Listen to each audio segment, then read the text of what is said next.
ወልዲያን ከአዲስ አበባ በስተሰሜን 520 ኪሎ ሜትር ተጉዘን እናገኛታለን።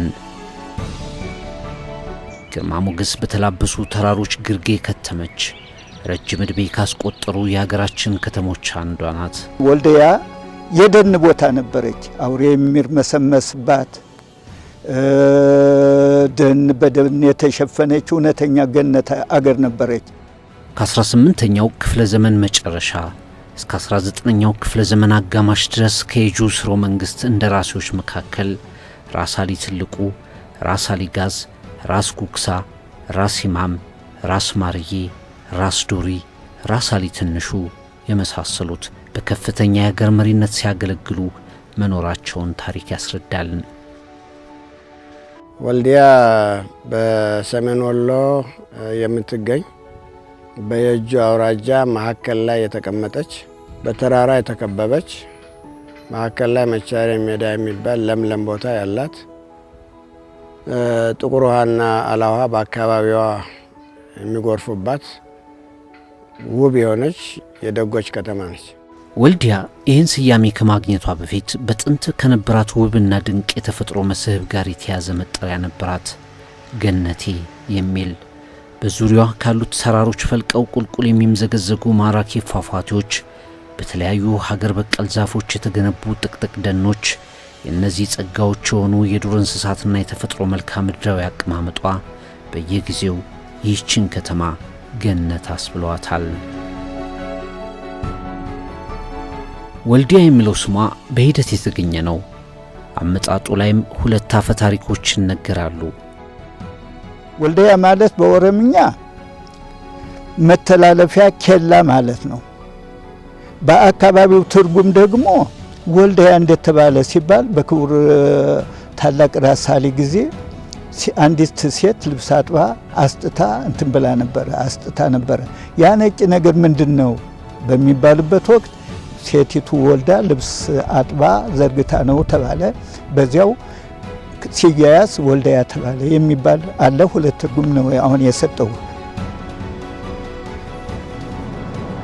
በተለያዩ አቅጣጫዎች ከከተማዋ ለሚወጡና ለሚገቡ መንገደኞች ቁልፍ መተላለፊያ፣ ለተለያዩ ነጋዴዎች መናኸሪያ፣ የውብ ባህሎች ማዕከል ናት።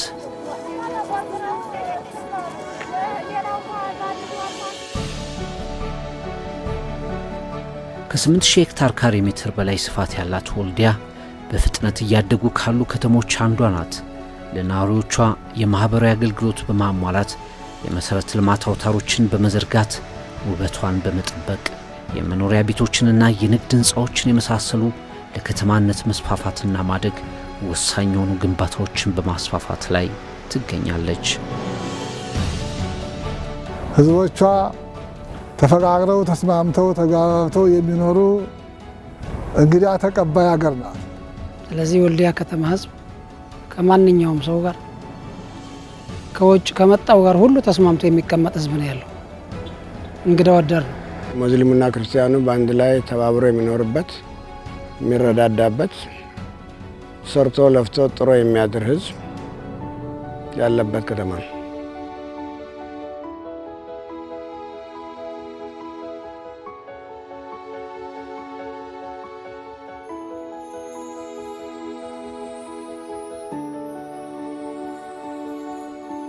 ከተማዋ የበርካታ ታላላቅ ሰዎች መገኛም ናት።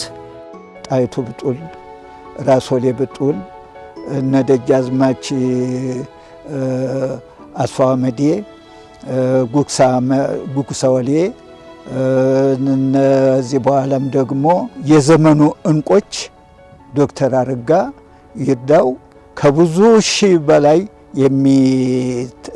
የምንመዝነው ደግሞ ሚዛኑ የማይዛባው የዶክተር ሼህ መሐመድ አሊ ሁሴን እነዚህን ያፈራች ያስገኘች በትምህርት ኮትኩታ ያሳደገች በመሆኗ ወልዲያ ትኮራለች። ሼህ መሐመድ ከተዋወቁት የደሴ ሸዋበር መስጊድ ኢማም ሐጂ መሐመድ ያሲን ልጅ ከወይዘሮ ሩቅያና በወልዲያ ከተማ ታዋቂ ነጋዴ ከነበሩት የየመን ተወላጅ ከሼህ ሁሴን አሊ የተወለዱ ናቸው። ሼህ መሐመድ የተወለዱት ደሴ ነው፣ ሸዋበር የሚባለው መስጊዱ ጋር እንደ እሳቸው ጋር እንዳገኘሁት ከአንድ ወር በኋላ በተወለዱ ወይም በ40 ቀናቸው አካባቢ ወደ ወልዲያ መጥተው ወልዲያ ከተማ ነው ያደጉት። ከዚህ በኋላ ነበር የእሳቸው የልጅነት ሕይወት ከወልዲያ ጋር የተቆራኘውም። ወልዲያ በክረምት ጊዜ ድሮ መብራት አልነበረንም። መንገዱ በሙሉ ጭቃ ነው። ትንሽ ከተማ መብራት ኖሯት እንድትል ደሴ ነበረች ወይም አዲስ አበባ በክረምት ጊዜ የመጣን እንደሆነ እዛ ሄጄ ከ10 ቀን በኋላ ሰልክቶኝ ወልዲያ ለመመለስ ነው የምፈልገው። ምንም ነገር ያለበት ከሙጋድ ወደ ደብረ ገሊላ የነበረው ወንዝ ተሻግረህ ነው የምትሄደው። አንድ አይደለም 2 ወንዝ ተሻግረህ ነው የምትሄደው። ያ ሁሉ ዳገት ወጥተህ ያ ሁሉ ጭቃ አብኩተህ ነው የምትደርሰው። ግን እንደዛም ሆኖ ትዝታ አለው፣ የማይለቅ ትዝታ አለው። የሚናፈቅና ለዘላለም የምትረሳው አይደለም። ወልዲያ የልጅነት ዓላማቸውን፣ የወጣትነት ሕይወታቸውን፣ የተማሪነት ጊዜያቸውን አሳልፈውባታል።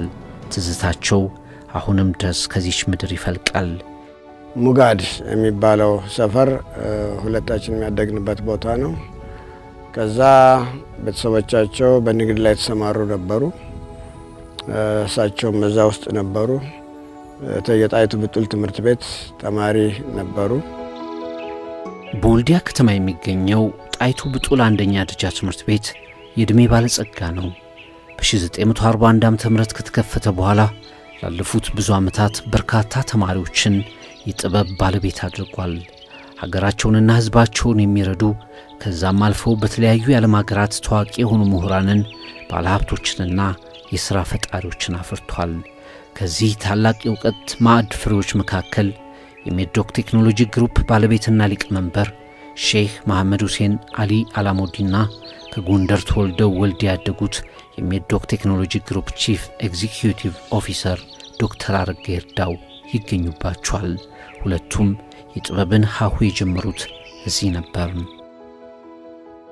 ሼክ መሐመድ በልጅነቱ እጅግ በጣም ደግ ልጅ፣ ተጫዋች፣ ከሁሉ ጋር የሚግባባ በእውነት ያ ደግነቱ ደግሞ ዘልቆ እስካሁን ድረስ የሚታይ ነው። ሼክ መሐመድ ሲያድጉ እንደማንም ወጣት እንደማንም በአካባቢው እንዳደጉት ወጣቶች ሆነው ያደጉ ናቸው እና ከወጣቶች ውስጥ ኳስ መጫወት የሚወዱ በጣም ተጫዋች ነበሩ። ከሼህ መሐመድ እና ከዶክተር አረጋ ጋር ጣይቱ ብጡል ነው ተምረን ያደግ ነው።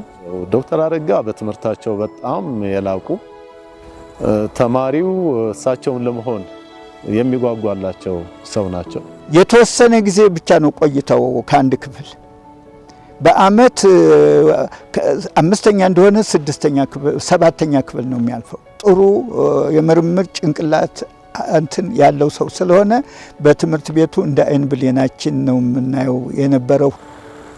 በመሆኑም በትምህርት ቤታችን እስካሁን ስማቸው ተተክሏል። ሼህ መሐመድ እሳቸውም እንደዚሁ ግሩም ተማሪ፣ ጎበዝ ተማሪ ነበሩ።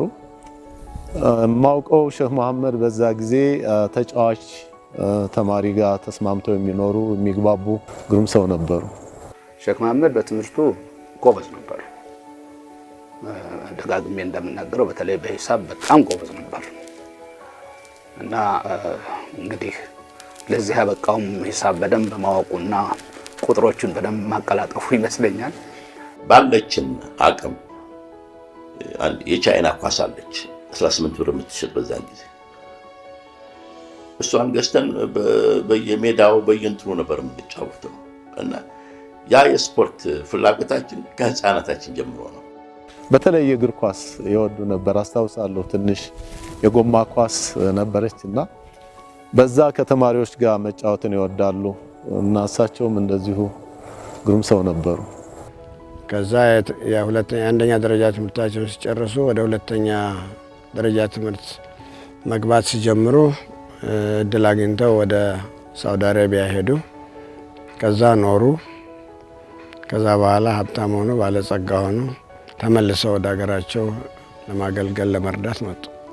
በተማሪነት ዘመናቸው የተሰናበቷት ሀገራቸው እሳቸውን ከመሳሰሉ ስኬታማ ልጆቿ ብዙ እንደምትጠብቅ የተገነዘቡት ሼህ መሐመድ ሁሴን አሊ አላሙዲ በሀብት ማማ ላይ ተሳፍረው ኢትዮጵያን አለውልሽ አሏት። በየዘርፉ ከፍተኛ መዋዕለ ንዋይ በማሰማራትም ሀገራቸውን ማልማትና ሕዝባቸውን ማገዝ ጀመሩ። ኢትዮጵያ ውስጥ እጅግ ብዙ የሥራ መስክ ላይ ተሰማርተዋል። በግብርናው፣ በኢንዱስትሪው፣ በማዕድን፣ በሆቴልና ቱሪዝም፣ በአገልግሎት ዘርፍ፣ በትራንስፖርት፣ በኮንስትራክሽን፣ በትምህርት፣ በጤና እንዲሁም በሌሎች መስኮች 74 ካምፓኒዎችን በመክፈት ግዙፍ ሀብት ያንቀሳቅሳሉ። ብዙ ሰው ሀገሬን እወዳለሁ ይላል። ብዙም ዘፈን እሰማለሁ። ሀገራቸውን የሚወዱ ሰዎች ዘፈን በስራ ላይ የሚያውሉ እና የሚያወሩ አንድ አይደሉም። ሼህ መሐመድ አገር መውደዳቸውን በድርጊታቸው ያስመሰከሩ ትልቅ ሰው ናቸው። ሲጎረብጣቸውም ሳይጎረብጣቸውም ሀገራቸውን ሁል ጊዜ የሚወዱ ምንም ጊዜ ቢሆን ፊታቸውን የማያዞሩ ከጠቅላላ የሜድሮክ ኢንቨስትመንት ውስጥ በዶክተር አረጋ ይርዳው በሚመራው በሜድሮክ ቴክኖሎጂ ግሩፕ ስር ያሉት 25 ኩባንያዎቻቸው በአሁኑ ጊዜ ከ8000 በላይ ቋሚ ሰራተኞችና ከፍተኛ ቁጥር ያላቸው ጊዜያዊ ሰራተኞች በእነዚህ ተቋማት ውስጥ እየሰሩ ህይወታቸውን ይመራሉ። ያደኩት ወሎ ነው። ካልቸሬ ወሎ ነው። ግን ዋናው ግን ኢትዮጵያዊ ነኝ እና በሙሉ ድርጅቶች ጠቅላላ የኢትዮጵያን ገጽታ ይዘው እንዲሰሩ ነው የምፈልገው፣ ማንንም ሳይለዩ እና ይህን ነው መልእክቴ ለካምፓኒዎች የምሰጠው። አንዳንድ ጊዜ ስናወራ ቸገር ቢላቸውም እንደው ከፋ ቢላቸውም ወይም ከፋ ቢለን ተወለድንባት ሀገር ናት፣ ፊት ማዞር የለም ብለው ወደፊት የሚሄዱ ሰው ናቸው። እስከዛ ድረስ ነው ሼህ መሐመድ እችን ሀገር የሚወዱት። ለዚህም ነው አንጥሯ ገንዘባቸውን እያመጡ እያፈሰሱ አንድም ዶላር ከዚህ ሀገር ካፈሰሱት ኢንቨስትመንት ውስጥ ወደ ሌላ ቦታ ያልወሰዱ፣ ሁሉም ነገር እዚሁ ሀገር እንዲጠፋ እንዲኖር ያደረጉ ንጹህ የሆኑ ኢትዮጵያዊ ናቸው። ከዚህም ባሻገር ሼህ መሐመድ ሁሴን በማንኛውም ማህበራዊ፣ ኢኮኖሚያዊና ሰብአዊ ጥሪ ፈጥኖ ደራሽ በመሆን ይታወቃሉ። ቢሰጡ ለዚህ ሀገር የፈለጉትን በየትኛው ማቅጣጫ ጥያቄ ቢጠየቁ እርዳ ቢባሉ አንድ ቀን እጃቸውን የማይሰበስቡ ኢትዮጵያ በሚመጡበት ጊዜ ኢትዮጵያ ልዩ ናት ብለው የሚያምኑ ሳሩ፣ ቅጠሉ፣ ተራራው የሚያስደስታቸው ኢትዮጵያውያንን የሚወዱ ሁሉም ኢትዮጵያውያን ጋር በየሌበሉ በየደረጃው መነጋገርና መሳቅ መጫወት የሚችሉ እና ለሀገራቸው ያላቸው ፍቅር በጣም ከፍ ያለ ነው። ወልዲያ የዳበረ ስፖርት ባህል ያላት ከተማ ናት። የበርካታ ስፖርተኞች መፍለቂያ እንደሆነች ይታወቃል። በየቦታው ከፍተኛ የሆነ የስፖርት እንቅስቃሴ ይዘወተርባታል። በትምህርት ቤቶች፣ በቀበሌና በግል ተቋማት በሚደራጁ ቡድኖች መካከል በተለያዩ የስፖርት አይነቶች በየጊዜው ውድድሮች ይካሄዳሉ። አሁንም ከተማው ወልዲያ የእግር ኳስ ቡድንን የመሰለ የጠንካራ ክለብ ባለቤት ነች። በ2006 ዓ.ም የተደራጀው ይህ የእግር ኳስ ቡድን በኢትዮጵያ ፕሪሚየር ሊግ ውስጥ ተሳታፊ እስከመሆን ደርሷል። በ2008 ዓ.ም በአገሪቱ ባለው የእግር ኳስ ውድድር ደረጃ በቀጠና የተካሄዱትን ውድድሮች በብቃት በመወጣት በድጋሚ የ2009 ዓ.ም የኢትዮጵያ ፕሪሚየር ሊግ ተወዳዳሪ ለመሆን ችሏል። ይህም የየአካባቢው የስፖርት ባህል ውጤት መሆኑን ያሳያል። የወልዲያ ህዝብ የስፖርት ባህሩ እንጃ ከምግብ ከውሃ ያልተናነሰ ፍቅር ነው ያለው።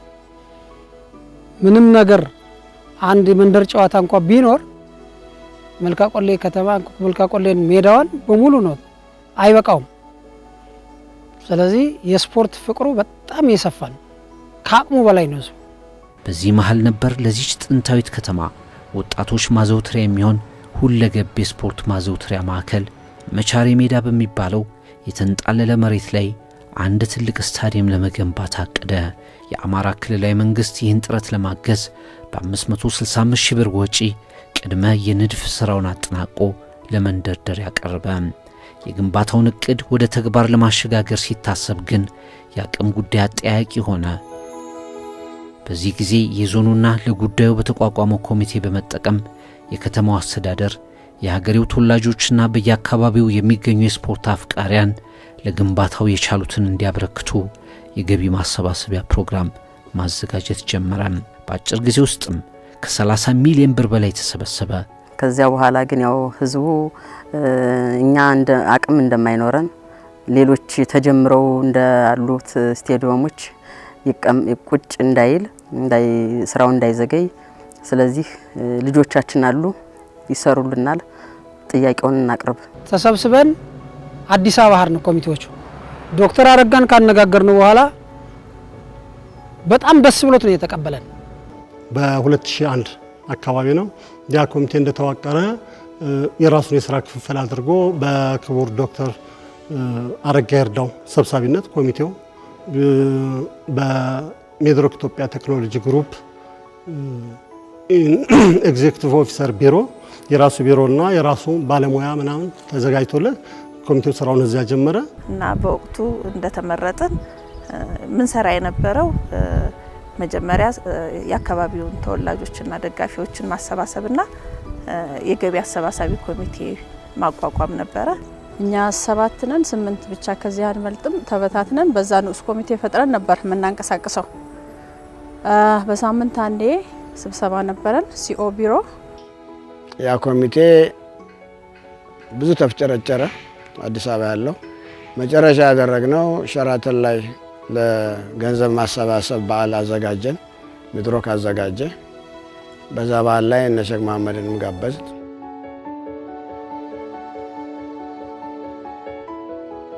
ሼህ መሐመድ ሁሴን አሊ አላሙዲ በዚህ ሰዓት የወጣትነት የስፖርት ፍቅራቸውን እያስታወሱ በደማቁ የሸራተን ሆቴል መድረክ ቆመው በህዝብ ፊት በርካቶችን ያስደመመ ንግግር አሰሙ። የደጓ የወልዲያ ልጆች ስታዲየሙን እኔ ገነባዋለሁ።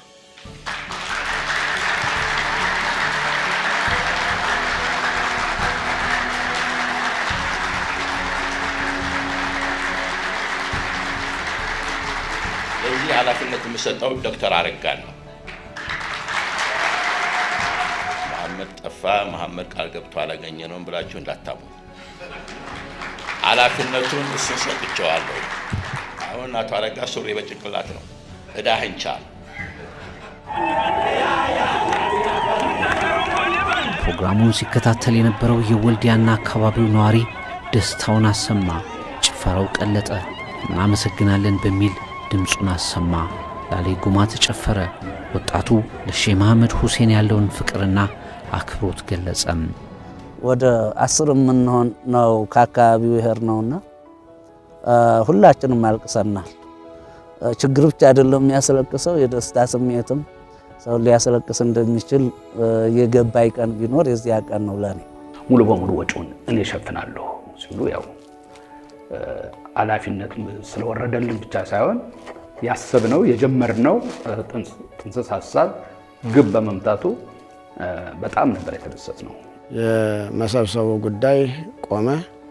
የግንባታውም ጉዳይ ከኮሚቴውና ከአሰባሳቢው ወጥቶ ወደ ሚድሮክ መጣ። ከዚህ ታላቅ የምስራች በኋላ ስታዲየሙ በሼህ መሐመድ ሁሴን አሊ አላሙዲ ስም እንዲሰየም በዶክተር አረጋ ይርዳው በተጠየቀው መሰረት የዞኑ መስተዳድር ጥያቄውን በመቀበል የህዝብን አዎንታ ካገኘ በኋላ ስሙን በጽሑፍ አጸደቀም።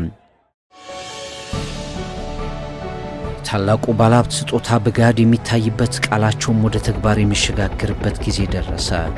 ህዳር 5 ቀን 2003 ዓ.ም የአማራ ብሔራዊ ክልላዊ ርዕሰ መስተዳድር አቶ ገዱ አንዳርጋቸውና በሜድሮክ ቴክኖሎጂ ግሩፕ ቺፍ ኤግዚኪዩቲቭ ኦፊሰር በዶክተር አረጋ ይርዳው የመሰረት ድንጋይ ተጣለ። የስታዲየሙን ግንባታ ለማከናወን የሜድሮክ ቴክኖሎጂ ግሩፕ ኩባንያ የሆነው ሁዳ ሪል ስቴት ኃላፊነቱን በዋናነት ተረከበ። ግንባታውን ለመጀመር ሲታሰብ ቀደም ሲል በአማራ ክልላዊ መንግስት ድጋፍ ተዘጋጅቶ የነበረውን የመነሻ ዲዛይን መከለስ አስፈላጊ ሆኖ ተገኘ። አልቲሜት የሚባል ኩባንያ ነው መጀመሪያውኑ እዚህ አስተዳደሩ በኮንሰልታንትነት መርጦ የጀመረው። እኛም እነሱን አክብረን ነው የያዝነው። ግን ከዛ በኋላ እኛ ዲዛይኑን መለወጥ ነው ያዝነው። ዲዛይኑን ለወጥን። ዋጋውንም ምናልባትም ከእጥፍ በላይ ደረሰ እና ልዩ የሚያደርገው ያደረግነው ነገር ቢኖር መጀመሪያ የፊፋን ሪኳየርመንት ለማንበብ ሞክር። ያን ሪኳየርመንት ለማሟላት ሞከርን። የመጀመሪያውን ዲዛይን ወስደን እንደ ዲዛይን ኤ ብለነው ከዛ በኋላ ያደረግነው ነገር ወደሚቀጥለው ነው። ምንድነው ያደረግነው? ስቴዲየሙ ቤዚካሊ የሚያስፈልጉትን ነገሮች ወይንም ዲዛይን ውስጥ መካተት ያለባቸው ብለን ኤን ሪቪው አድርገን ወደ ቢ ዲቨሎፕ አደረግነው። ከዚህ በፊት ከተገነቡ ሀገራዊና ዓለም አቀፋዊ የስታዲየሞች ግንባታም ልምድ ቀሰሙ። ከሚመለከታቸው ሀገራዊ ኃላፊዎችና ባለሙያዎች ጋር ተወያዩ። በዚህ ሁሉ ሂደት አርክቴክቶቹ የተሻለ ነገር ለመስራት ብዙ መድከምና ረጅም መጓዝ እንዳለባቸው ገብቷቸዋል። ዶክተር አረጋም ወደ ውጭ ሀገር በመሄድ አንድ የአውሮፓ ስታዲየም ተቋምን በአካል ጎብኝተው ተመለሱ። የዲዛይን ስራው በተሻሻለ ሁኔታ ተቀረጸም።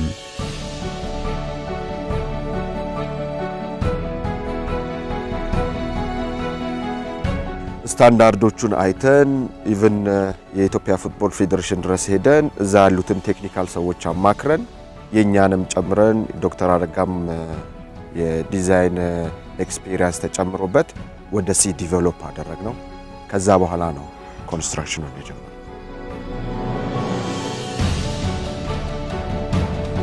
በዚህ ዲዛይን መሰረት የስታዲየሙን ግንባታ ለማስጀመር ዶክተር አረጋ ይርዳው በበላይነት የሚቆጣጠሯቸው ቡድኖች ተቋቋሙ። የተለያዩ የሜድሮክ ቴክኖሎጂ ኩባንያዎች በስራው እንዲሳተፉ ያደረገ የፕሮጀክት ቡድን ተቋቋመ።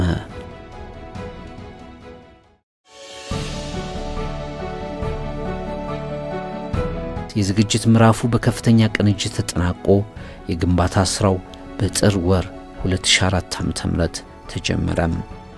ዋናውና ፌዞችን ስንላቸው ያው መጀመሪያ ያለው የሪዞርኩ ስራው ነው። የስቴዲየሙ ከባዱ ስራ የነበረውና ሰፊ ስራ የነበረው የመሬት ቆረጣ ጋር የተገናኘው ስራ ነው። ትልቅ የጥቁር አፈር ክምችት ያለበት ቦታ ነው። ስለዚህ እነዛን ለህንፃውን ስትራክቸር ማረፍ የሚገባውን አይነት የሶይል ታይፕ እስከሚገኝ ድረስ የነዛ የቁፋሮና የአፈር ማስወገዱ ነበር ከባዱ የስራ ክፍል የነበረው።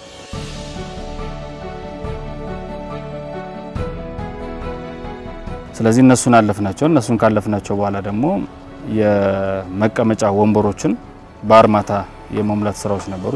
ወደ 9 ወር በፈጀ ጊዜ ውስጥ የተጠናቀቀው ሙሉ እንዳለ ዙሪያው ላይ ያለው የአርማታውን ስራ ነው የጨረስነው።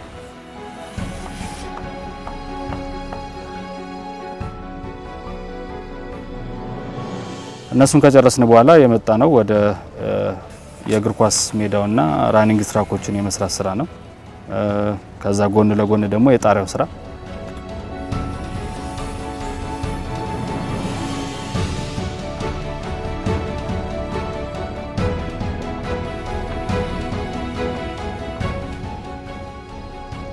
እነዚህ ወፍራሞች ናቸው አይደል? ስለዚህ የእነዚህ ሰዎች ጋር ይሄ መነካካት የለባቸው። ሁሉ ሰው ገርል ፍሬንድ ይዞ አይመጣም ኳስ ሜዳ ላይ የሚነካኩበት ምክንያት የለም። ስለዚህ ጋፕ መስፋት አለበት እያልኩ ነው። እሷ በቃ መስዋዕት። ከዛ በመጨረሻ እነዚህ የምናያቸውን የፊኒሺንግ ስራዎች የቀለም ቅብ፣ ወንበር እና የተለያዩ ነገሮችን የመገጣጠም ስራዎች ነው ስንሰራ የቆየንባቸው። ስለዚህ ፌዞቹ እነዚህን ይመስላሉ እዛ ጋር የነበሩት።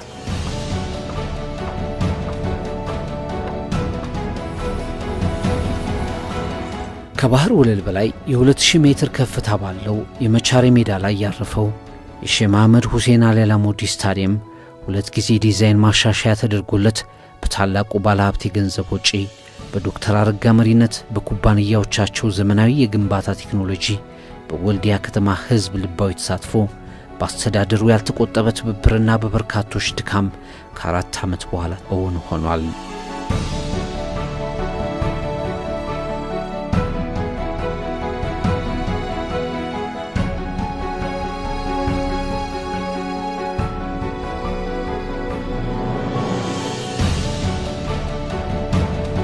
የብዙዎች ምኞትና የስፖርት አፍቃሪዎች ህልም እንዲሁም የወልዲያ ህዝብ ተስፋ እውን ሆኗል።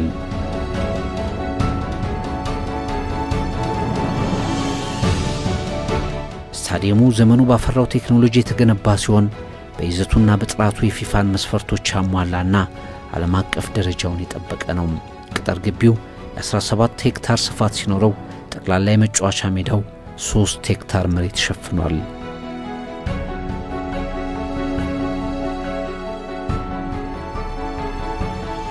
ስታዲየሙ ከበጋ እስከ ክረምት ያለምንም ችግር ሀገራዊና ዓለም አቀፋዊ ጨዋታዎችን እንዲያስተናግድ ተደርጎ ነው የተገነባው። በእግር ኳስ ሜዳው ላይ የተተከለው ሳር በክረምት ወቅት ውሃ እንዲያሰርግ ተደርጎ ተተክሏል። ወደ ውስጥ የሰረገውን ውሃ ወደ ውጭ የሚያስተላልፉ የተፋሰስ ቱቦዎች ቦዮች አሉት።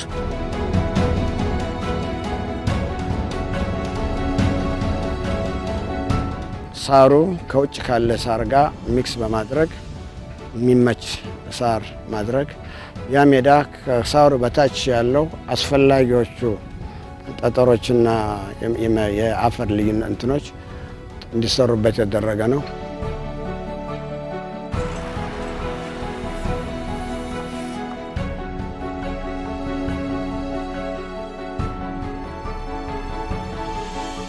የጎሉ ቋሚ ፖስቶቹም እንደዚሁ ስታንዳርድ መሆን አለባቸው። እነሱም እሱን እንዲያሟላ አድርገናል። ሌላ ፍላጎቹ ጨዋታ በሚኖርበት ጊዜ እንዳይጎዱ ፍላጎቹ ፍሌክሲብል የሆኑ ፍላጎች ኮርና ፍላጎች እንዲሆኑ አድርገናል።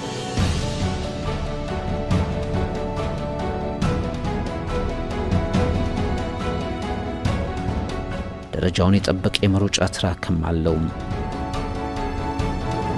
በራኒንግ ትራኩ ሂደት መጠበቅ ያለባቸው ምንድነው? እነዚህ 400 ሜትር የሚሮጡትን የዳይሜንሽኖች ሳይዛቸው ልክ ነው የሚለውን ነው። ስሎፕ አለ፣ ሪኳየርመንቶች እነሱን ጠብቀናቸዋል።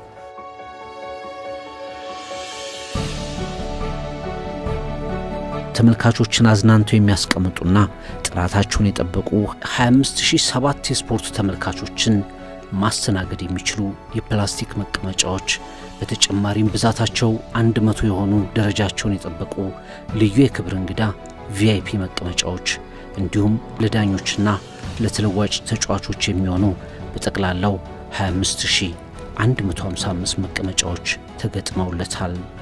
ምንድን ያደረግነው የፊፋ ደረጃ 23 መቀመጫ እንዲኖረው ይናገራል።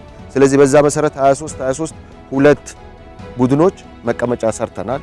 ከዛ በተጨማሪ ደግሞ ለዳኞቹም የሚሆን 4 መቀመጫ የሚሆን ሰርተናል።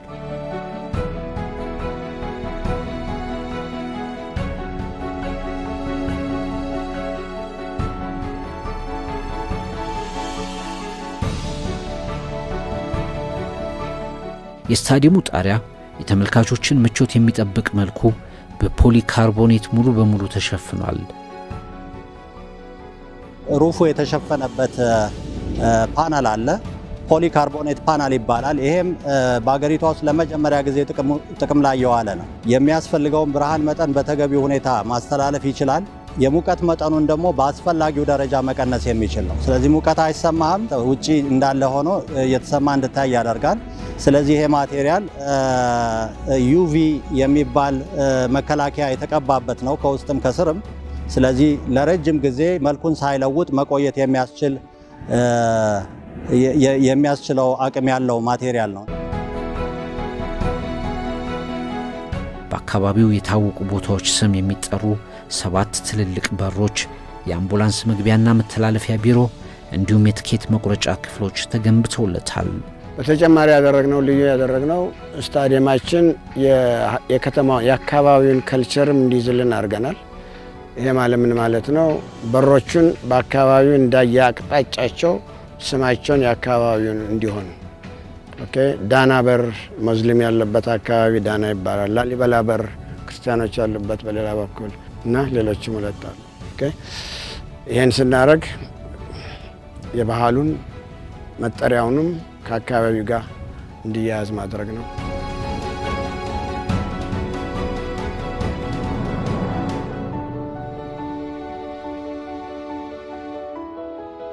ልክ ትኬቱን ቆርጦ እንደገባ ግራና ቀኝ መጸዳጃ ክፍሎች ይኖሩናል።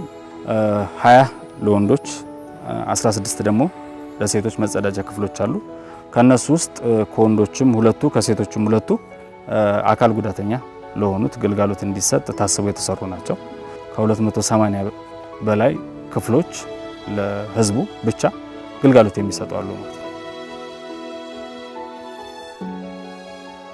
በእንቁላል ቅርጽ የተሰራው የሼህ መሐመድ ሁሴን አሊ አላሙዲ ስታዲየም በውጭ በኩል 654 ሜትር ይረዝማል። በሰሜን በምስራቅና በደቡብ አቅጣጫ የሚገኙት ብሎኮች የምድር ቤት ወለል አላቸው። የስታዲየሙ ምዕራባዊ ክፍል ከምድር ቤት ወለል በተጨማሪ 3 ፎቆች ያሉት ሲሆን የስብሰባ አዳራሽ፣ የዕቃ ግምጃ ቤት፣ የእንግዶች ማረፊያና ማስተናገጃ እንዲሁም ሌሎች አስፈላጊ አገልግሎቶችን ይዟል። ግራውንድ ፍሎሩ ለተጫዋቾችና ለቢሮ ግልጋሎት ያገለግላል። 4 ቡድን የሚያስተናግድ ክፍሎች፣ መልበሻ ክፍሎችና መታጠቢያ ክፍሎች አላቸው።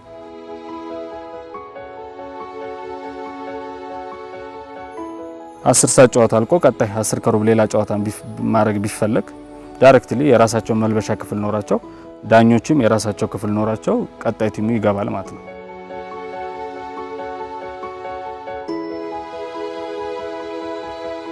ወደ 1000 ሊትር ካፓሲቲ ያላቸው የውሃ ማሞቂያዎች ያላቸው ክፍሎች፣ ከረፍት መልስ ሲመለሱ ደግሞ የኦሪንቴሽን ንግግር የሚያደርጉባቸው ክፍሎች አላቸው።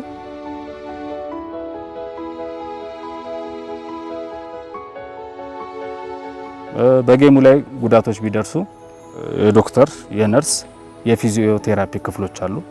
ስለዚህ እነዚህ ከተጫዋቾች ጋር ለተገናኘ ግልጋሎት እንዲሰጡ ማለት ነው። ልክ ፈርስት ፍሎር ላይ ስንሄድ የኮንፈረንስ ጋዜጣዊ መግለጫ መስጫ ክፍል ነው የሚኖረው። ስለዚህ እዛ ላይ ራሱን የቻለ ክፍል አለው።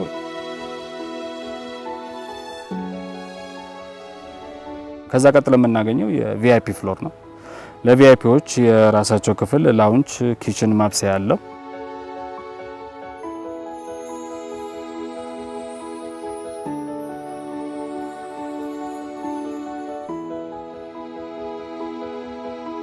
የስታዲየሙን ጨዋታዎች በሚዲያ ለማስተላለፍ የሚያስችሉ 8 ቻናሎች የተገጠሙለት የጋዜጠኞች ክፍል እንዲሁም ሌሎች አስፈላጊ አገልግሎቶችን ይዟል። የሚዲያ ሰዎች የራሳቸው ሩም ሳውንድ ፕሩፍ የሆነ ሩም በመስጠት የኢንተርኔት ሩም እንዲኖር በማድረግ ጨዋታውን ግልጽ በሆነ መስታወት እያዩ ለሌላው ማሰራጨት እንዲችሉ የሚያስችል ነገር አለው። ከስታዲየሙ በስተምዕራብ በኩልም ሐውልት እንዲቆም ተደርጓል። ከዚህም በተጨማሪ በሀገራዊም ሆነ በዓለም አቀፋዊ ውድድሮች ጊዜ የተለያዩ ባንዲራዎች የሚሰቀሉባቸው 32 ምሰሶች አሉት። የበርካታ መኪኖች ማቆሚያ ስፍራዎችም ተዘጋጅተውለታል።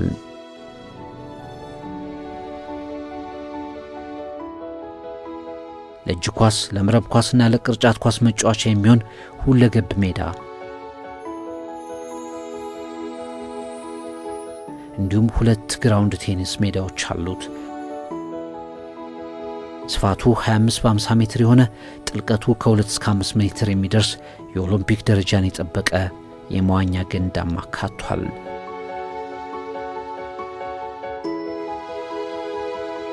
በዚህ የስፖርት ዘርፍ ተስፋ የሚጣልባቸው ወጣቶችን ለማፍራት ትልቅ አስተዋጽኦ ይኖረዋል። ስለዚህ እንደ አጠቃላይ እዚህ ፕሮጀክት ላይ የኦሎምፒክ ዲሲፕሊን የሆኑትን ብዙዎቹን ማካሄድ የሚቻልበት እድል ይፈጥራል ማለት ነው።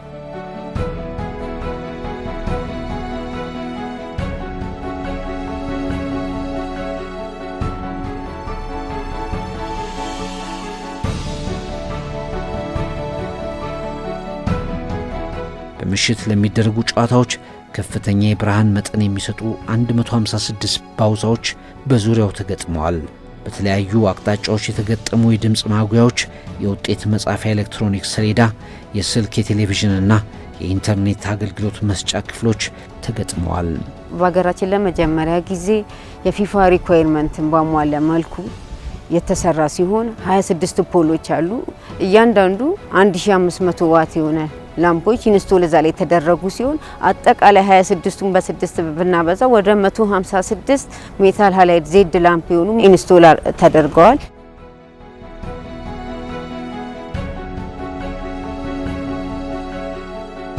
የውጤት መግለጫው ላይ ምንድነው የሚኖረው? ደቂቃዎች አሉ። ከዛ በተረፈ መጀመሪያ ፈርስት ሃፍ ነው ሰከንድ ሃፍ ነው የሚል አለው። ከዛ በኋላ የእግር ኳስ ተጫዋቾቹን ቡድን ስም መጻፍ ይችላል። ያገቡትንም ጎል ለመጻፍ የሚያስችል አለው። ይሄ ሁለት ቦታ ነው፣ ግራና ቀኝ እንዲሆን። የማዕከሉ የመብራት ሲስተም በሁለት አገልግሎቶች የተከፈለ ነው። እነሱም የስታዲየምና ከስታዲየሙ ሌላ ላሉ የማዕከሉ ክፍሎች የተዘረጉ ናቸው።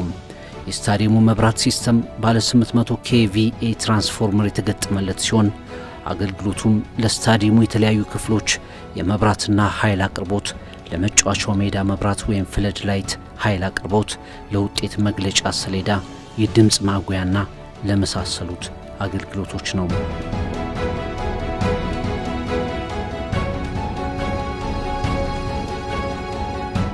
ሁለተኛው የመብራት ሲስተም ደግሞ ባለ 630 ኬቪኤ ትራንስፎርመር የተገጠመለት ሲሆን አገልግሎቱም ለግቢው መብራቶች፣ ለሁለገብ ስፖርት ሜዳ መብራት፣ በሜዳ ቴኒስ መብራት፣ ለመዋኛ ገንዳ መብራት፣ ለመቆጣጠሪያ ክፍል መብራትና ኃይል አቅርቦት፣ ለስፖርተኞች መልበሻ ክፍል መብራትና ለእንግዳ ማረፊያ ህንፃ መብራትና ኃይል አቅርቦት ናቸው።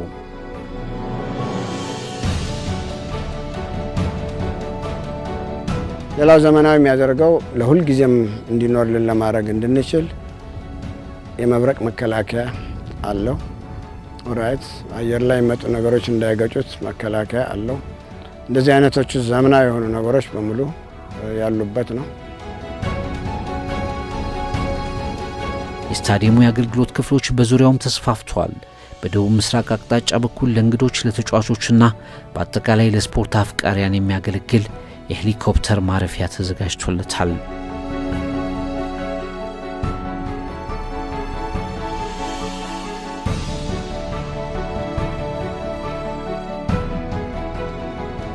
ተጨማሪም ደግሞ ምናለን የእንግዶቹን ማረፊያ ክፍሎችም ያልናቸው እዚሁ ለሚያርፉና ልምምድ አድርገውም ለመጠቀም ለሚፈልጉም እሱም አንድ ትልቅ እገዛ የሚያደርግ ነው። ስለዚህ እነዛም ክፍሎች ሙሉ በሙሉ ተገንብተው ፈርኒሽ ተደርገው አሁን ለግልጋሎት ዝግጁ ሆነው ይገኛሉ ማለት ነው። ስለዚህ ጎን ለጎን በዚህ 4 ዓመት ከ9 ወር ጊዜ ውስጥ የስቴዲየሙ ፕሮጀክትን ብቻ ሳይሆን እነዚህንም ትላልቅ ፕሮጀክቶችም ጎን ለጎን ሲካሄዱበት የቆዩበት ጊዜ ነው እና ኦልሞስት ሁሉም ፋይናላይዝድ ተደርገው ዝግጁ የሆኑበት ጊዜ ላይ ነው ያለነው ማለት ነው።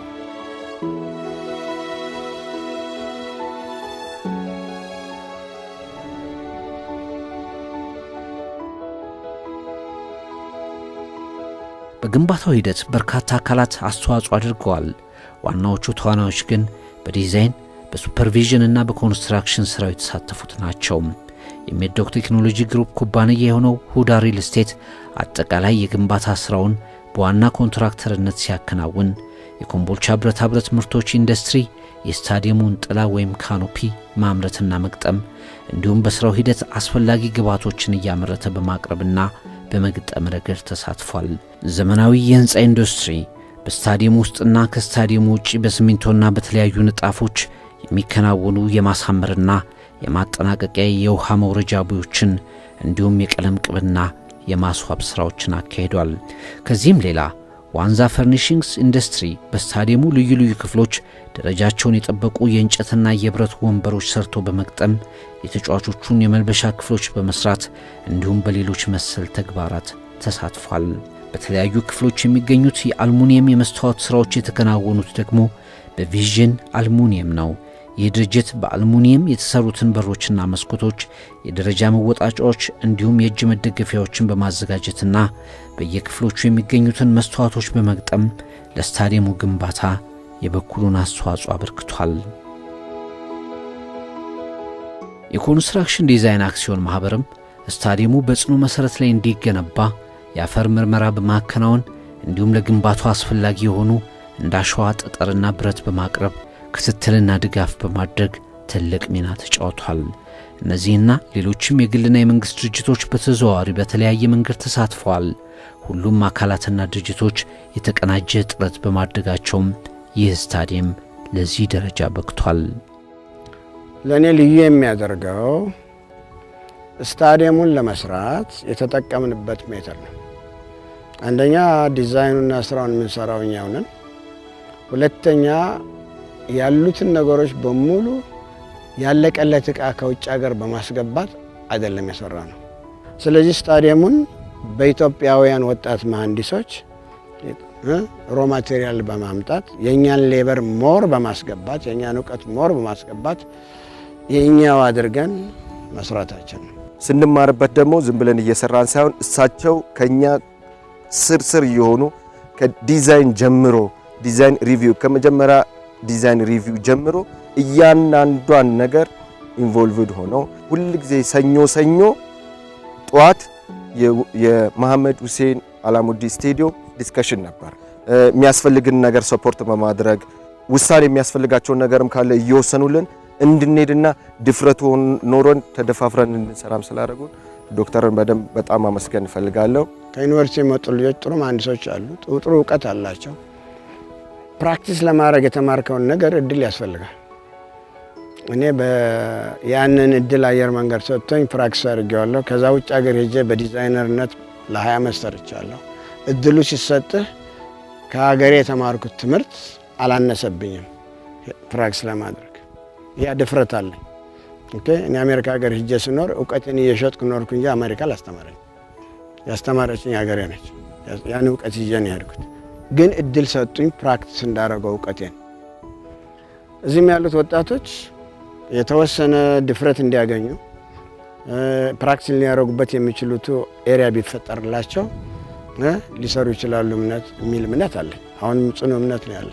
ወጣትም ሆነን መስራት ይችላሉ የሚለውን እምነትና ሲሰጡና ወደ ስራው ስገባ ሞራል በደንብ ይሰጣል። ኢንቮልቭመንት ለሁላችንም መስራት ይችላሉ። ስራውንም ደግሞ እንድንለምደውና እውቀቱን እንድናዳብር ያላቸው ነገር አንዱ ኪ ፖይንት የምንወስደው መሰራት አለ። አሁን ብዙዎቹን ስትወስዳቸው ወንበሩም፣ ጣሪያ ገጠማውም፣ ሌሎችም የመብራት ገጠማዎችም ስትወስደው እነሱ ይስሩት ነው። ልክ የተለመደው ብዙዎቹ ስትወስዳቸው ሰብ ኮንትራት ለውጭ ይሰጣሉ። የውጭዎቹ መጥተው ይገጣጥሟቸዋል። እዚህ የነበረው ግን ምንድነው አንድ ትልቅ ሁሌም እንደ ትምህርት የምትወስደው አይደለም። ቢበላሽም ይማሩበታል። ስለዚህ እነሱ ናቸው መስራት ያለባቸው የሚል እያበረታቱ ማጥፋት ይኖራል፣ መሳሳት አለ። ግን ተምራችሁ ታልፋላችሁ። እኔን ድርጅቴ ላጠቅሙ ትችላላችሁ። አሁን ዛሬ ትልቅ እውቀትን አስገብተውናል። ነገ ጥለን ደግሞ ብንወጣ አገርን ትጠቅማላችሁ ነው እና ያሉን። ልክ ይህንን ንግግር በሚናገሩበት ጊዜ በጣም ትልቅ ደስታ ነበር የተሰማኝ። ማንም ብዙ ሚሊዮን ብሮች የወጣበትን ነቃ ሰጥቶ ስራ አይልህም እንድታቅም የማይፈልግ አለና ሙሉ በነፃነት ተሰጥቶ እንድንሰራ ይሄ ስለሆነ እነዚህ ወጣቶች አብረን በመጡበት ጊዜ በየቀኑ እንደ ትምህርት ቤት ነው። አንድ ነገር እናረጋለን፣ ካልኩሌት ያደርጋሉ፣ ማኑፋክቸር እናረጋለን፣ ኢንስቶል ስናረጋው እንጨነቃለን። እንሰው ግን ሁሉን ኢንጂነሪንግ መደረግ የሚገባውን ነገር አድርገናል። ያን ኤክስፒሪየንስ ኖሬበታለሁ። ሌላው ሀገር ማድረግ ያለብን እነዚህ ልጆች እንዲደፍሩ ማድረግ ነው። ስለዚህ እነዚህ ወጣቶች እየደፈሩ እየገባቸው ኮምፎርታብል እየሆኑ መጡ። ስለዚህ አይ ይሄኛ ልንሰራ እንችልም እኮ ሌላ ውጭ ሀገር እናምጣው፣ አይ ይሄን እኮ እኛ ልንበይዳለን የሚለውን ነገር አስቀራል። ዶክተር አረጋን ስትወስዳቸው ሩቅ ሆኖ ያለ አለቃ ሳይሆን አክቹአሊ ቦስ ሳይሆን ሊደር የምትላቸው ናቸው። ሊድም ሲያደርጉ ደግሞ የሚያስፈልገውን ነገር ቅድሚያ ሪአሬንጅ እያደረጉልን ያንን ነገር ይሄ የሚያስፈልገውን ካቀረቡን በዛ ኤክስፒሪየንሱንም እያዳበርን እንድንሄድ ነው ሲያደርጉ የነበረው። ስለዚህ ያ ነገራቸው ኢቭን ማናጀር ስትሆንም ሰውን እንዴት ማናጅ ታደርጓለህ የሚለው ጀስት እዛ ቆሞ ነው እንዲ ማድረግ አለብህ ብሎ ኤክስፒሪየንሳቸውንም እዛው የሚሰጡን ማለት ነው። አሁኑኑ እኛ እንደዛ ማድረግ ካልጀመርን ዝም ብለን የሌላውን እያመጣን የምንገጣጥም ከሆነ ኢንጂነሮች ልንባል አንችልም። ኢንጂነር ማለት የሚፈጥር፣ የሚደፍር፣ ካልኩሌት የሚያደርግ፣ ኢንስቶል የሚያደርግ፣ የሚሞክር፣ የሚሳሳት፣ ከስህተት የሚማር እየሆነ ነው መሄድ ያለበት። ይሄ ስለሆነ ደስ ብሏቸው መጨረሻም ላይ ከኔ ይልቅ እነሱ በጣም ደስ ይላቸዋል እያምናለሁ። ምክንያቱም ለፍተው የሰሩት እነሱ ናቸው፣ የሚደክሙት ሌት ተቀን እነሱ ናቸው። እኛ ምክንያት መሆን ነው። አንዳንድ ጊዜ እንደ አባትነት መቆጣት ነው፣ መገሰጽ ነው፣ ማስተካከል ነው፣ ጋይድ ማድረግ ነው፣ እጃቸውን ይዘው ፑል ማድረግ ነው እና ለእኔ ከመጠን በላይ ትልቅ እርካታ ሰጥቶኛል። ከዛም ደግሞ በአስቀመጡት የጊዜ ገደብና በሚፈልጉት ስራዎች መሄድ አለባቸው። እነዛም ሳይሄዱ ሳይሳኩ ወይ ደግሞ ወደ ኋላ የምንልባቸው ነገሮችን ካሉ ደግሞ በጣም ቁጡ አለቃነታቸውን ደግሞ እዛ ጋር ታገኛቸዋለህ።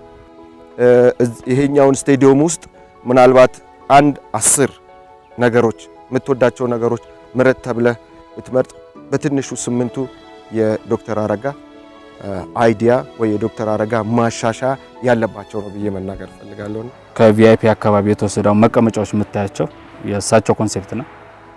ስቴዲየሞቹ ዙሪያ ላይ እነዚህ የመስኮት ምናምን የሰራናቸው እንትኖች የጨመርናቸው ኮንሴፕታቸው የአይዲያው ራሱ ያመጣቸው የእሳቸው ናቸው። ብዙ ጣሪያው ላይ በለው ወንበሮቹ ላይ በለው እነዛ ላይ ያመጣቸው ነገሮች ከማናጅ ማድረጉ አለ እንደ ሙያተኛ እንደ መሐንዲስም ኢንቮልቭ ያደርጉበታል። ስለዚህ ስትወስደው ልክ ከላይ ሆኖ ብቻ አይደለም የሚያዩት ማለት ነው። ሙያቸውንም ተጠቅመውበታል። ስለዚህ እንደ መሪም ደግሞ ሰዎችንና ሰራተኞችን መምራት ላይም ያንን ተጠቅመውበታል። ስለዚህ አንዳንዴ ያላቸው ኤክስፒሪየንስ እና ፖቴንሻል ስትወስደው የሚገርም ፓርት አላቸው የራሳቸው እንደ ኳሊቲ። ስለዚህ ያ ነገር ደግሞ ከሳቸው ጋር አብረ ቀርበ መስራት መቻሉ ለኛም ትልቅ እድል ነው፣ ትልቅ ኤክስፒሪየንስ ነው የፈጠረልን። ካኖፒ ላይ ከማኒፋክቸሪንጉ ጀምሮ እስከ ኢንስቶሌሽኑ ባለው ሂደት ውስጥ ብዙ ነገሮችን ተምረናል እና ብዙ እውቀት ወደ ኩባንያው ጨምረናል። ስለዚህ መሐንዲሶቻችን በዲዛይን ችሎታቸው ለዚህ የሚያስፈልጉ ድሮይንጎችን ከማዘጋጀት አንጻር ያላቸውን ችሎታ በሙሉ ከፍ እንዲል አድርጎታል። ቴክኒሽያኖቻችን ከማኒፋክቸሪንግም ከኢንስቶሌሽንም አንጻር ያላቸውን ልምድ በከፍተኛ ሁኔታ እንዲያዳብሩ አድርጓል። ይሄ ለእኔ ትልቅ ነገር ነው ብዬ አምናለሁ። ምክንያቱም በአንድ በኩል የሼክ መሐመድ ገንዘብ ነው የወጣበት፣ በሌላ በኩል የሼክ መሐመድ ድርጅቶች በነገሩ ተምረው እውቀት ኖሯቸው ለሚቀጥለው ኩባንያዎች እንዲያድጉ ያደርጋል። ኢትዮጵያ ውስጥ በኢትዮጵያኖች መሰራቱ ራሱ ትልቅ ኩራት ነው። ይሄ ለካምፓኒው ለማኔጅመንቱ አረጋን ትልቅ አስተዋጽኦ የሰራበት ነው። አሰልጥነህ ለአገሪቱ ማበርከት ትልቅ ኩራት ነው እና እነዚህ ወጣት ኢትዮጵያኖች መስራት እንደሚችሉ ያረጋግጡበት ነው እና በጣም ደስ ይላል። በጣም ወደፊት ኢትዮጵያ ውስጥ የሚሰሩት ስታዲየሞች ከሚቀጥለው 1 ዓመት 2 ዓመት ጀምሮ በውበታቸውም በእይታቸውም በትልቅነታቸውም ከፍ ያሉ ስታዲየሞች ይኖሩናል። ምንም ጥያቄ የለም። በምንም አይነት ተአምር ግን እኛ ያደረግነውን ይሄ ሌት ሚ ኮል ኢት ኦርጋኒክ ልበለው አይነት ነገር ግን አይኖራቸው። የተወሰኑ ነገሮች ከውጭ አምጥቶ ግጥምጥም አድርጎ ብልጭልጭ ማድረግ ይቻላል።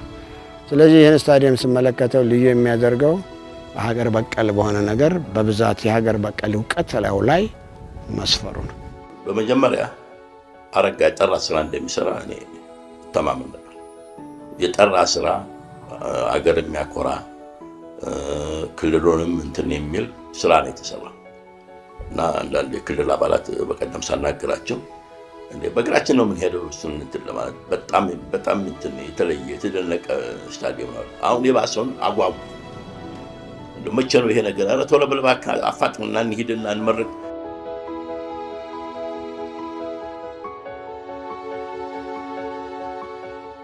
በዚህ ታሪካዊ ሜዳ ያረፈው የሼህ መሐመድ ሁሴን አሊ አላሙዲ ስታዲየም የአካባቢውን ማህበረሰብ መጥቀም የጀመረው ከግንባታው ጀምሮ ነው። በስራው ሂደት ከጅምሩ እስከ ፍጻሜው ድረስ ለበርካቶች የሥራ ዕድል በመፍጠር የገቢ ምንጭ ሆኗል። በግንባታው ወቅት በጠቅላላው ለ814 ያህል ሰዎች የሥራ ዕድል ፈጥሯል። በስታዲየሙ ግንባታ በዛ አካባቢ ላሉ የቀን ሙያተኞች ከፍተኛ የሆነ የሥራ ዕድል ፈጥሯል። ብዙ ሰዎች በዛ እየታገዙ ራሳቸውን እስከ መቻል ደርሰዋል። በተለያዩ ባለሙያ የሆኑ ሰዎችም እዛ የሥራ ዕድል እያገኙ ራሳቸውን የሚያሻሽሉበትና የተሻለ ሁኔታ ላይ የሚደርሱበት ሁኔታ ተፈጥሯል። አሁን ማለቂያ ላይ ደርሰናል። ቢያልቅም እያመሰገን ነው። 5 ዓመት መስራት ቀላል አይደለም። 2 ዓመት ያሁን ከአርማታ ከወጣው በጽዳትና በቁልፍ ያዥነት ሲሆን አሁን እግዚአብሔር የተመሰገነ ይሁን ያው እየሰራሁ እገኛለሁ። በተለይ ሴቶች እናቶች ልጆቻቸውን ማስተማር ያቃታቸው እዚህ ስቴዲየም ውስጥ ገብተው ያስተማሩ ልጆቻቸውን ዩኒቨርሲቲ ያስመረቋሉ። ጥሩ ኑሮ የሚኖሩ አሉ። በዚህ ስቴዲየም የተጠቀመው ህዝብ ከቀን ሰራተኛው ጀምሮ ባለመኪናው አሸዋ የሚያግዘው ድንጋይ የሚያግዘው ሌሎችም እንደዚሁ የተጓዳኝ እቃዎች የሚገዙት ከባድ ነገር እዚህ አካባቢ የማይገኝ ሲሚንቶውን ብረቱን ብቻ ነው የሚማጠው። ከዛ ሌላውን በሙሉ ከዚህ አካባቢ የሚገኘው ከዚህ ነው እየተገዛ ያለው። ሰራተኛው ብቻ አሁን እንኳን በፊኒሺንግ ላይ ከ500 ሰራተኛ ያላነሳል። ከዛ በፊት የነበረውን ተመልከት። ለዚህ የስራ እድል ብቻ ሳይሆን ስራ ማስተምሯል። ስራ ማስተምሯል። ይህ የተዋጣለት ዘመናዊ የስፖርት መሰረተ ልማት የሚፈጥረው ማህበራዊ፣ ባህላዊና ኢኮኖሚያዊ ተጽዕኖ ሰፊ ነው። በስታዲየሙ የሚካሄዱትን ጨዋታዎች ለመመልከት ወደ ከተማው የሚገቡ እንግዶች ደረጃቸውን የጠበቁ አገልግሎቶች ይፈልጋሉ። ይህ ደግሞ ለአገልግሎት ዘርፉ መስፋፋት ትልቅ እድል ይፈጥራል። የንግድና ኢንቨስትመንት እንዲሁም የመሰረተ ልማት አውታሮች ግንባታ እያደገ ይመጣል። ባለሀብቶች እነዚህን አዳዲስ እድሎች በማጥናት ኢንቨስትመንት ያስፋፋሉ። የነዋሪዎችን ሕይወት የሚቀይሩ የሥራ እድሎችንም ይፈጥራሉ። የሼህ መሐመድ ሁሴን አሊ አላሙዲ ስታዲየም የአካባቢውን እንዲሁም የሀገሪቱን ገጽታ በመገንባት በኩል የሚጫወተው ሚና ትልቅ ነው።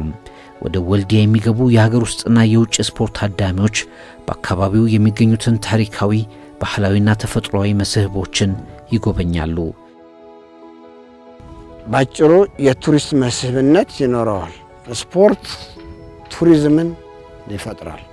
የተወሰነ ቡድን ወደ አንድ ቦታ ሄዶ ሲጫወት ቱሪስት ማለት ከአንድ ቦታ ሄዶ ወደ ሌላ ቦታ ሄዶ ገንዘብ አውጥቶ ምናምን ብሎ የሚመጣ እስከሆነ ድረስ ይሄን ጨዋታ ለመጫወት የሚመጣው ህዝቡ ተከትሎ የሚመጣው ራሱ እዚህ አካባቢ የሚከፍለውም ቢሆን የስፖርቱን ቱሪዝሙን ያስፋፋዋል ብዬ አምናለሁ። በዚህ መልክ ከተማዋ እየታወቀች ትሄዳለች ብዬ አስባለሁ። የሼህ መሐመድ ሁሴን አላሙዲ ስታዲየም አካባቢውና ሀገራዊ ጠቀሜታው በርከት ይላል። ስታዲየሙ ለወልዲያና አካባቢው የስፖርት እድገት ትልቅ ሚና ይጫወታል። የከተማ ወጣቶች በዚህ ሁለገብ ስታዲየም በሚያደርጉት የስፖርት ውድድር ሀገርን የሚያስጠሩ ተጫዋቾች ለማፍራት ያስችላል። በዓለም አቀፍ መድረክም ህዝብን የሚያኮሩ ስፖርተኞችን ይፈጥራል። በእኛ በህፃነታችን ኳስ ብቻ ነበር የምናውቀው። እርግጥ ነው ቫሊቦል ነበር፣ የመረብ ኳስም የሚባል ነበር፣ ሩጫ ነበር፣ ዚሊያ ነበር። ግን እነዛ ጠፍተው ነበር። እንደገና ይሄ አዲስን ትውልድ በዚህ አይነት ስፖርት ውስጥ እንዲገቡ ለማድረግ መሳተፍ እንዳለባቸው ለማሳየት ነው። ሚንሱ አለ፣ እናንተ በርቱ። ቴኒስ የሚጫወት ቴኒስ ይጫወታል፣ ቫሊቦል የሚጫወት ቫሊቦል ይጫወታል፣ ኳስ የሚጫወት ኳስ ይጫወታል። የኢትዮጵያ ወጣት አእምሮ ክፍት ነው፣ የሚመራው ነው የሚፈልገው። ሚንሱ ፍጠርለት፣ ካገኘ በደንብ አድርጎ ነው እንትን የሚለው የሚወጣው። አሁን አርሰናል የሚጫወት ኢትዮጵያዊ አለ፣ ዘላለም የሚሉት ልጅ እኔ ገርሞ ይኸውልህ እንግዲህ አንድ ኢትዮጵያዊ እዛ እንግሊዝ ሀገር ተገኘ። አሜሪካም የሚጫወቱ አሉ፣ ዩሮፕም የሚጫወቱ አሉ፣ ሱዳን ሀገር የሚጫወታል፣ ግብፅ የሚጫወታል።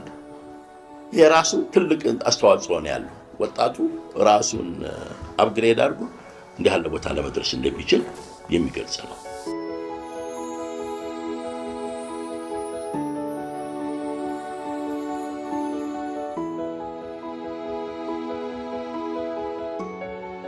ልዩ የሆነ ነገር ደስ የሚል ነገር በአይን የሚታይ ነገር ቁጭ ብሎ በአይን የምታየው ነገር ታሪክ የሆነ ነገር ተቀመጠ እና በጣም ደስ ይላል። ለሀገራችን ጥሩ ስራ ተሰርቷል።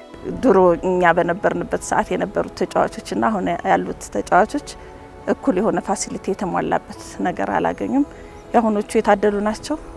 ስለዚህ ደህና ደረጃ ይደርሳሉ ብዬ አስባለሁ። በእውነቱ ካለኝ ኤክስፒሪያንስ ትላልቅ ክለቦች ሳሰለጥን ብዙ ውጭ ኢንተርናሽናል ውድድሮች አይቻለሁ።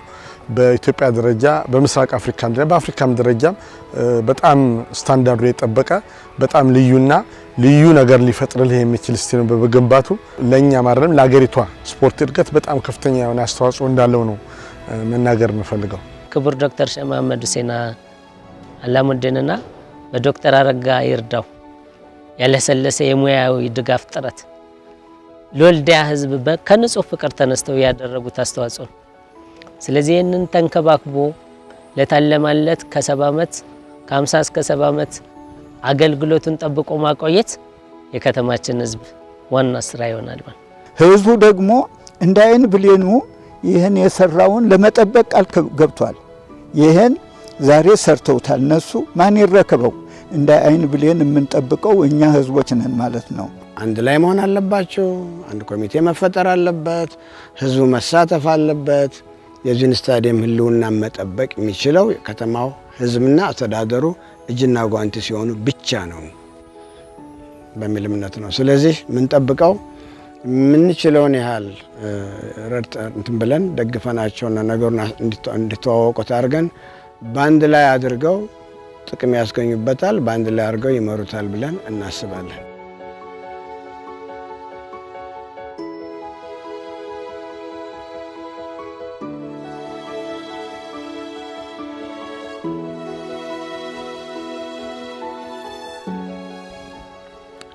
ለከተማው የምንሰጠው አደራ ጠየቃችሁኝ አልጠየቃችሁኝም ስታዲየም ሰራሁላችሁ። የስታዲየም ለወደፊት ለትውልድ እንዲተላለፍ አድርጋችሁ እንዳውድቅ አድርጋችሁ ተጠቀሙበት፣ የሁላችን መኩሪያ ይሁን ብሎ አስቦ አሰራው ብዬ አምናለሁ። ሼክ መሐመድ ያን አደራ ቢያከብሩ ደስ ይለኛል።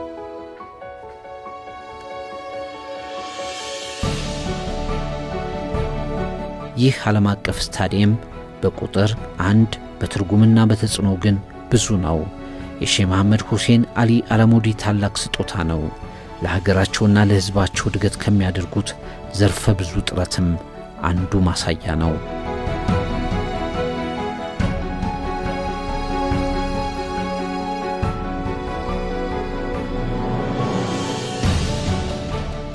አላግባብ ሻሂ ቤት ብንገኝ አላግባብ የማይሆን ስራ ከሰራ ጎረቤቱ ነበር የሚቀጣ። አባቶቻችን ጋር ሳይደርስ ጎረቤቱ እንደ አባት እንደ እናት የምንፈራቸው ያሳደጉን የመንደሩ እንትኑ ሰዎች ናቸው ጠቅላላ እንዳለ እና ስታዲየሙ ለወልዲያ ህዝብ ሲያንሰው ነው። ለእኔ እርግጥ ነው 16 ዓመት ልጅ ሆኜ ነው የወጣሁት ከወልዲያ። ግን ቢሆንም የሚረሳና ውለታው የሚከፈል ህዝብ ነው። ውለታው ብዙ ነው። ይህ ህዝብ የተማረ ገንዘብ እየተከፈለና የተማር ነው። እንደዛ አድርጎ የረዳኝን ህዝብ በአንድ ወንድም አማካይነት እውቀቴን ማቃትን ትንሽ አካፍዬ እንደዚህ አይነት ነገር ማየቴ ከሚገባኝ በላይ ፈጣሪ ሰጠኝ ብዬ ነው የማምነው እና ደስታዬም መጠንም የለው። ዶክተር አረጋ ስለሱ ብዙ ባወራ ከወንድምነት አልፎ ቤተሰብ ነው። ከቤተሰብነት አልፎ ደግሞ ጎረቤት ነበር። አንድ መንደር ነው ያደግነው። እንዲያውም ረመዳን ሲመጣ እንደ እስላሞች ቁጭ ብሎ ተምር እኛ ጋር ይበላ ነበር። ተምር በጣም ይወዳል እና ለዶክተር አረጋ ሌላ ምንም አልልህም። ለወልዲያ የምታደርገው ጥረትና እድገት ፈጣሪ ይርዳህ። አንተም ጥሩ ታጋይ ነህ።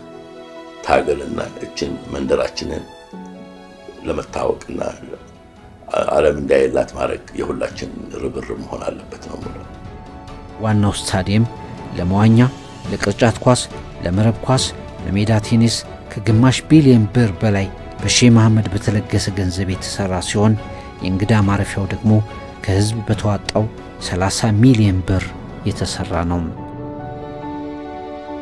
ከሼክ መሐመድ ቀጥሎ ትልቅ ክሬዲት የሚሰጠው ለዶክተር አረጋ ነው። በከፍተኛ ደረጃ ተከታትሎ ስራዬ ብሎ እስከ መጨረሻው አድርሶታል። እንዲህ የመሰለ በጣም የሚያስመካ ቆንጆ ስታዲየም ተሰርቷል። ሼክ አላሙዲንና ዶክተር አረጋን በጣም በኔ ስምና በተጫዋቾች ስም እንዲሁም በከተማው ህዝብ በጣም ከፍተኛ የሆነ ወደር የሌለው ጀግኖች ናቸው ብዬ ነው የማስበው። ለዚህም ስራ ዶክተር አረጋና ሼክ መሐመድ ሁሴን ያደረጉትም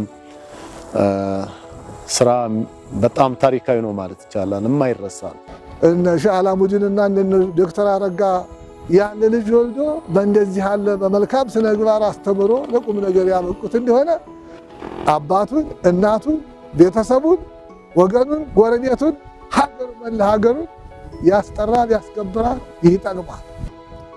ዶክተር አረጋን እና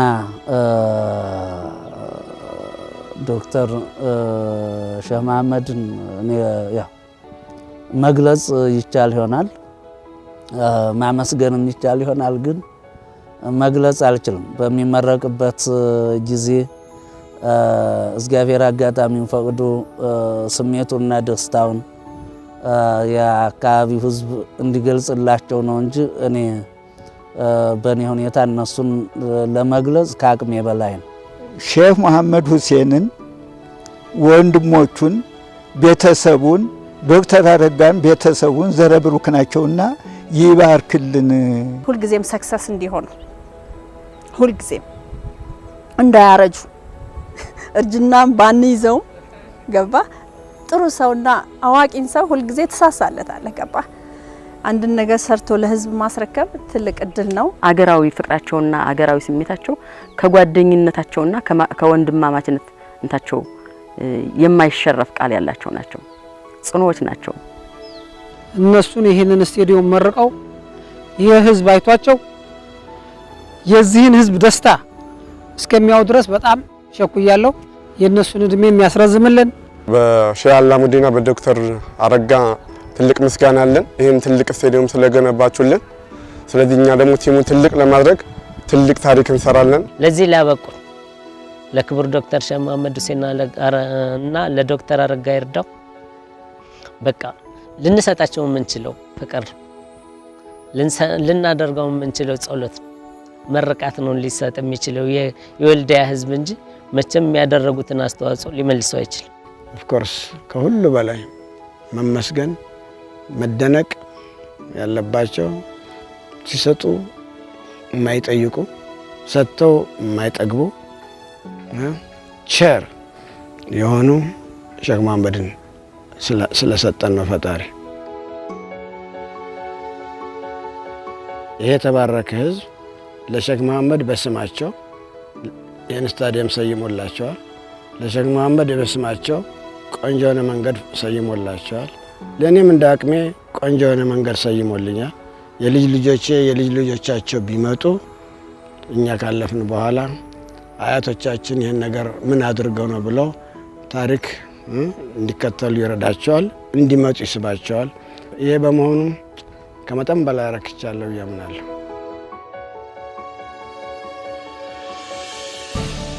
ኢትዮጵያ እንዲህ አይነት ደረጃቸውን የጠበቁ ስታዲየሞች ስትገነባ የስፖርት ዘርፉ እድገት ይፋጠናል። ጠንካራ ቡድኖች ይኖሯታል። አህጉራዊ ውድድሮችን ማስተናገድ ትችላለች። ሀገር አቀፍና አህጉራዊ ውድድሮችን በማስተናገድ የሀገሪቱ ልማት ተምሳሌት ይሆናል። ስታዲየሙ ለሀገሪቱና ለሕዝቧ የለውጥ የተስፋና የብልጽግና አምባ ሆኖ ያገለግላል።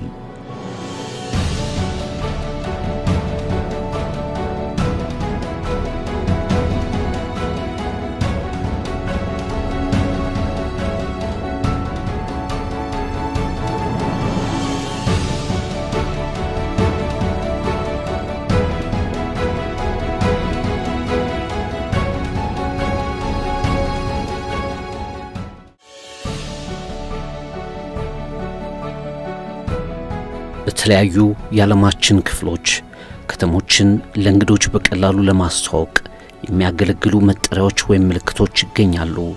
ለምሳሌ በሎስ አንጀለስ የሚገኘው ሆሊውድ የሚባለው ጽሑፍ ተጠቃሽ ነው።